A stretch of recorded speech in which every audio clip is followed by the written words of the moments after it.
Les deux bêtes étaient au bout du handicap au marteau et devaient traîner le char sur une distance de 100 mètres. On a donné le signal de départ. Pah! Et à ce moment-là précis, le cheval noir s'est cabré. Puis il a refusé d'avancer. Baudouin venait de perdre son défi.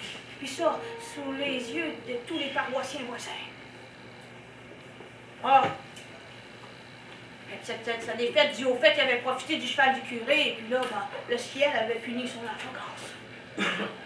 Mais en vérité, ce qu'il ne savait pas, c'est que le fermier avait fait épandre sur ce tronçon de chemin-là, la quantité de 12 boquettes d'eau bénite. C'était impossible au cheval noir de traverser la ligne de départ. Sur le chemin qui le ramenait à Trois-Pistoles, Baudouin se demandait bien, mais comment il allait faire pour se refaire? Il avait perdu gros là-dessus. C'est à ce moment-là bien précis. Allez savoir pourquoi. La bride du cheval noir s'est mise à étinceler de 1000 feux, sous les reflets de la lune.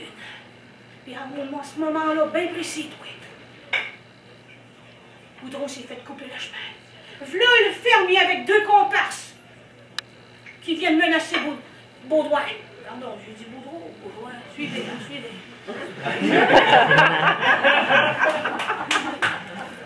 Et là, hey, Baudouin! Donne-nous la bride de ton cheval, sans ça tu vas périr. Jamais, jamais je lui laisserai, plutôt mourir.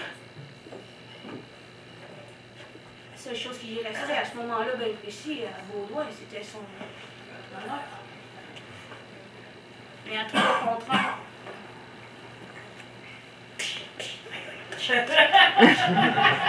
Baudouin s'est vite retrouvé à rouler à moitié assommé dans un des fossés qui bordait la route de Trois-Pistoles.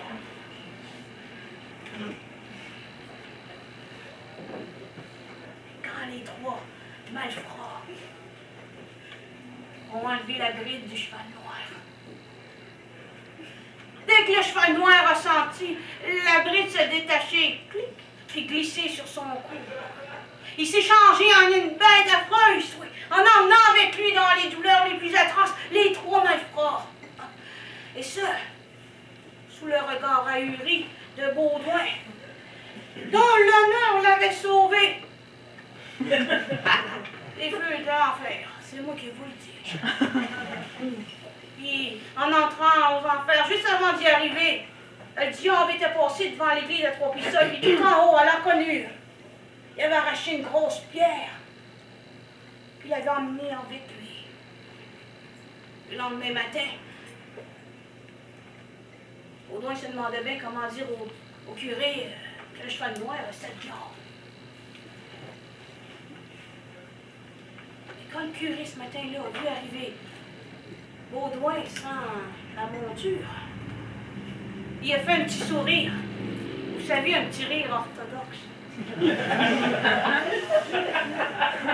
Imaginez, depuis le début, le curé avait tout manigancé.